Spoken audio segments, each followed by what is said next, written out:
Hey everybody, welcome back to the channel. So here I am coming at you yet again the day after we had a big coastal storm move through. Seems like we've gotten 3 or 4 of these in the last 6 weeks. They all bring 2 to 4 inches of rain. We got 4 inches this time, and they really do put a kink in my progress because I got to prepare for the storm a day ahead of time, right out the storm, and then the day after come out here and uncover my lumber, uncover my tools, get everything set up again, hoses, extension cords, stuff like that. So they really do put a kink in the progress, but I'm back at it today. This particular storm was a true nor'easter, and it's still windy out. The storm's moved past us. The winds have switched over, flipped over. They're coming really out of the southwest at this point, west and southwest. So it's a little bit windy today, but I think I'll be able to get some stuff done. What I'm going to be working on today is putting up trim, and this is really the next step in preparation to put up battens. It's you really want to have your trim up before you put your battens up. And so I've already put up the trim on the windows on this east eave wall, and in a second we'll move the camera and go over to the west eave wall, and you can watch me go through the process of putting that trim up. I've also got banding trim that'll go at the top of the siding, basically between the siding and the soffit. And yesterday while I was indoors, while it was raining, I was able to get that pre-painted, so I can nail that up, not have to worry later on about cutting in the paint between the siding and the soffit. So that's a step that'll make things easier later on. But today we'll focus on window trim. One thing I wanted to point out: this is really the same wood as the siding. These were 1x12 Eastern White Pine. Smooth one side, 2 edges, S1, S2E. The outer surface is roughed up. They call this rougher head siding. What I've done for the window trim, and this will be true also of the door trim, the corner trim, because this is going to be painted white, and I'm going to face paint that, which basically means you put it on with the roller. You really just paint the face. The underside, the edges is going to have the siding paint color on it. When you face your trim, you really need to have a nice crisp edge, and that would not be possible with this rough texture. So for all my trim boards, what I've done is I've run them through the planer, and I've taken off, I experimented with this. I think I arrived at taking off 3/64 of an inch. Gave me a really nice crisp edge. Still a little bit of texture on these boards, which is nice because I want to see that come through the paint, but I've got a really nice crisp edge that'll work much better when I come back and face paint these guys with a roller. So I think that's everything I wanted to talk about up front. Let's move the camera over to the other side, and we'll put up trim around the other 2 windows.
All right, so you probably noticed there's a lot of trial and error fitting, cutting, and up and down on the ladder.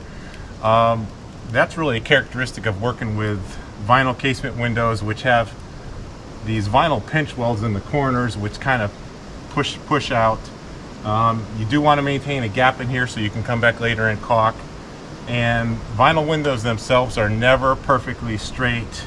They usually have some kind of a curve in the middle. So what I found in the past, if you try and pre-cut your siding or your trim boards and come up here and just tack them up, you're going to end up with really sloppy joints and just a mismatched fit, because these window dimensions are never consistent or perfect.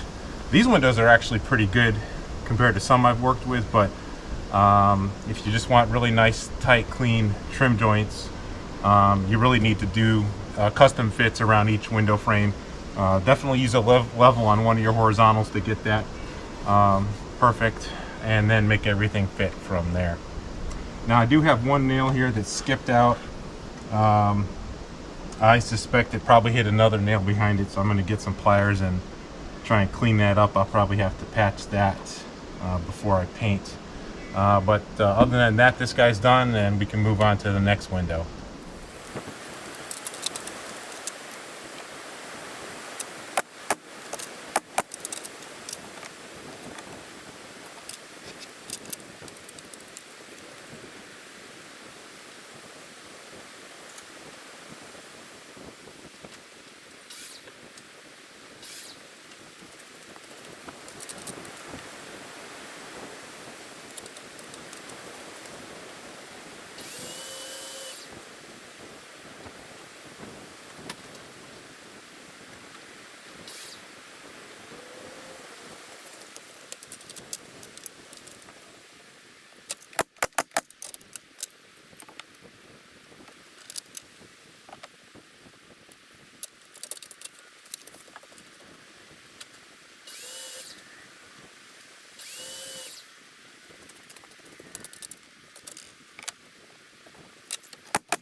All right, so there's our two trimmed out windows over here on the west eave wall.